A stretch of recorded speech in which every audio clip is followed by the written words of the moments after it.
Acompanhado pelo Ministério Público. Sim, continua acompanhado.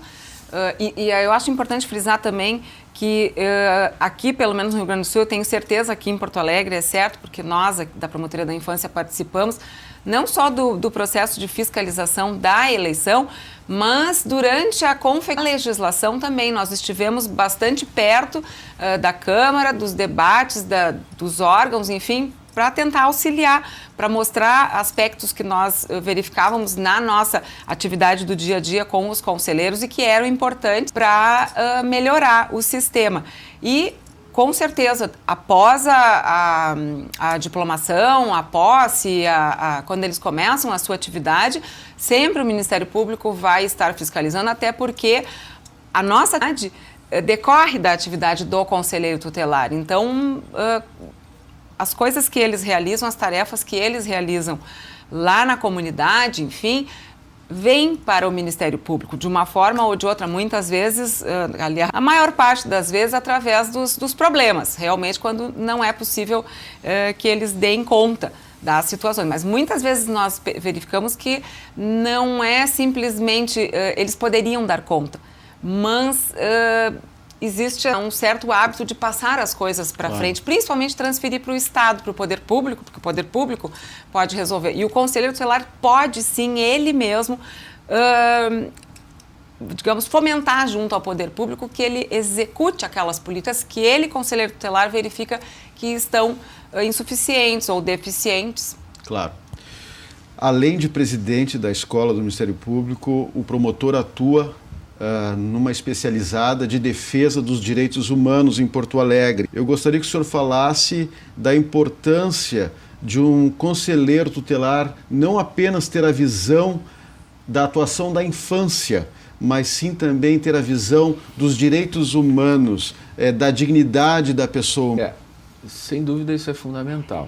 O artigo 136 do Estatuto da Criança e do Adolescente diz que o conselheiro tutelar atuará tomando as medidas legais cabíveis em caso de ameaça ou violação de direitos da criança e do adolescente. Então é necessário que o conselheiro tutelar conheça quais são esses direitos da criança e do adolescente, quais são os direitos da criança e principalmente quais as medidas legais cabíveis para preservá-los, ou fatos ameaçam ou violam esses direitos. E principalmente há necessidade, porque toda essa construção do direito da infância e da juventude que nós tivemos e que redundou no Estatuto da Criança e do Adolescente, na 8069, ela é decorrente de estatutos e de documentos internacionais de proteção aos direitos humanos aos quais o Brasil se filiou, dos quais o Brasil é signatário. Há uma necessidade, sim, de nós termos um conhecimento acerca de direitos humanos e, principalmente,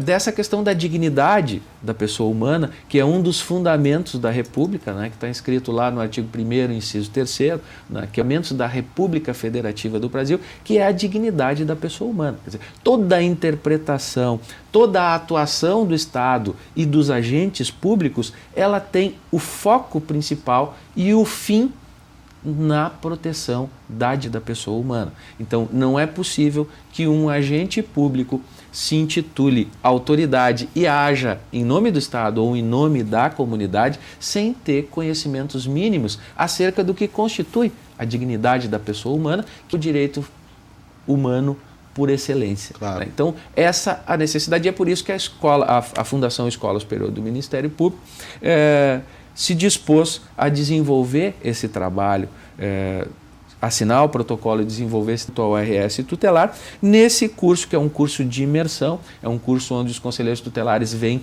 de todo o Estado e nós fazemos um curso de imersão, efetivamente. Normalmente ele se desenvolve lá na Glória, no retiro lá que se chama Betânia, né? Comunidade Betânia, eu não me lembro bem exatamente o nome do retiro, mas é lá, e o conselheiro tutelar, todos eles chegam, são turmas de 45 a 70 alunos, chegam no domingo à noite e ficam até a sexta-feira, tendo aulas exercícios didáticos, dinâmicas de grupo, discussões sobre todos esses fatos, o que dá um embasamento, se não o suficiente, mas um embasamento adequado para que ele desenvolva com um pouco mais de qualidade a sua função de conselheiro. Eu queria lhe colocar um dado do ano passado, foi o seguinte: dos 60% dos casos atendidos pelos conselheiros tutelares, tinham como agente violador desses direitos os pais ou responsáveis. A questão da violência e do abuso sexual contra criança e adolescente, ela tem um fator preponderante, quer dizer, o maior número de casos de que se tem notícia é justamente de pessoas que estão muito próximas da vítima, da criança ou do adolescente. Então, o conselheiro tutelar, ele também tem que ter recursos, ele tem que ter condições de identificar esses casos, né? E até mesmo disso, de saber onde procurar para ter como proteger essa criança. Então, as questões de violência sexual, de abuso, violência física, violência moral, violência psicológica, trabalho infantil também, né? Trabalhos abusivos, trabalhos excessivos que são impostos a crianças. Então, o curso ele tem módulos e profissionais de todas essas áreas que dão elementos mínimos para que o conselheiro tutelar tenha condições de identificar esses casos de violação. Claro. Acrescentaria isso tudo, se tu me permite, claro, as omissões da família, que as negligências e o abandono, esses também são fatores que nós percebemos, e isso já tem nos impressionado há bastante tempo, a maioria da infância, e com certeza os colegas do Rio Grande do Sul, promotores, enfim, também, e nós vemos quando conversamos com os colegas, essa questão. E agora, eu não recordo da onde tu mencionaste esse dado, mas na última prestação de contas, agora, recentemente, dos tutelares aqui de Porto Alegre, quando houve a troca de gestão, essa foi uma menção que os conselheiros fizeram. Então, isso nos impressiona muito porque, embora nós, promotores, percebamos isso nos nossos expedientes, a gente também se dá conta de que muitas coisas que os conselheiros atuam nem chegam a nós. Então, claro, eles têm uma gama, um universo maior e nós vemos assim, na própria promotoria mesmo. Eu falo a negligência porque os pais chegam um momento que eles parecem não dar conta mais de dar limite, impor responsabilidades aos filhos e literalmente ainda continuam chegando tanto no Conselho Tutelar como na promotoria e até no judiciário dizendo, não posso mais com essa criatura, o Estado que faça o que quiser dela. Claro. Recentemente um abandono, eu queria lhe colocar uma questão que tem preocupado demais o Ministério Público como um todo, que é a questão da criança e do adolescente em situação de rua. De que forma este agente, esse conselheiro tutelar, pode agir?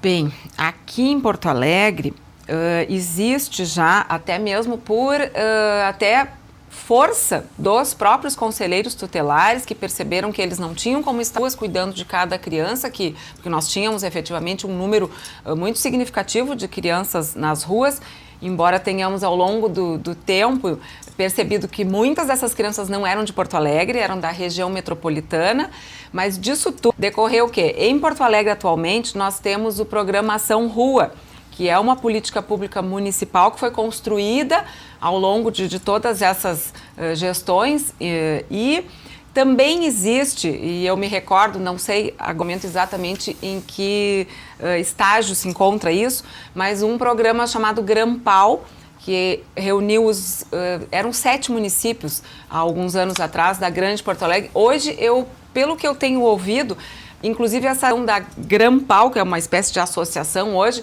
se extrapolou essa área da observação e de adoção de políticas públicas em relação à situação de rua, mas tem também, eu tenho visto alguma coisa sobre ações integradas que se fazem em outras áreas que não a da infância.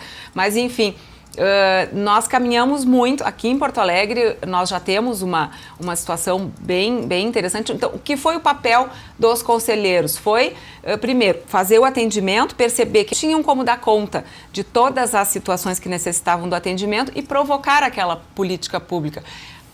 feita aquela intervenção do poder público, através, por exemplo, desse programa Ação Rua, no qual existem educadores sociais, ficam nas ruas e tentam fazer aquela intervenção de verificar, identificar a família, verificar a situação da criança e etc, etc. Eles repassam isso para o Conselho Tutelar, para daí o Conselho Tutelar fazer a sua efetiva atividade de conselheiro, de protetor de aplicação de medidas e etc, né?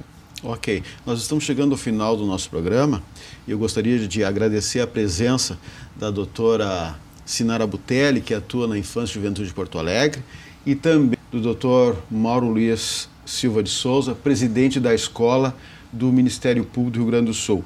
O senhor tem meio minutinho para dar aquele recado, porque é um agente que assinou ali o termo, né, o convênio com a de Justiça do Estado. A FMP, a Fundação Escola Superior do Ministério Público, se sente honrada em ter sido escolhida, ter sido convidada pelo Estado do Rio Grande do Sul, pela Secretaria de Justiça e de Direitos Humanos, né, para participar deste projeto e principalmente de ter sido reconhecida como uma instituição capaz de desenvolver a contento essas atividades. Hoje nós temos na FMP vários cursos, áreas em que nós atuamos na área jurídica, na área de formação jurídica e na área de formação para o Estado. Nós temos uma faculdade de Direito com quase 700 alunos, nós temos cursos de pós-graduação em Direito, inclusive uma pós-graduação específica em Direitos da Criança e do Adolescente, que é aberta para os profissionais de todas as áreas.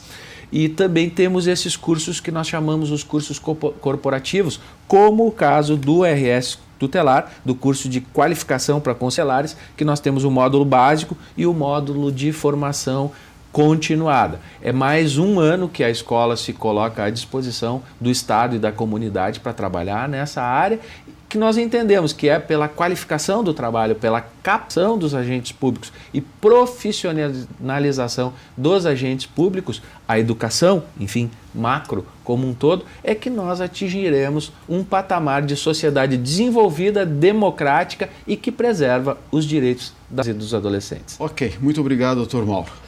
Se você tem críticas, sugestões, mande um e-mail. Mande um e-mail para conhecendo-mp@mp.rs.gov.br. Voltaremos na próxima com mais um Conhecendo o Ministério Público. Até lá!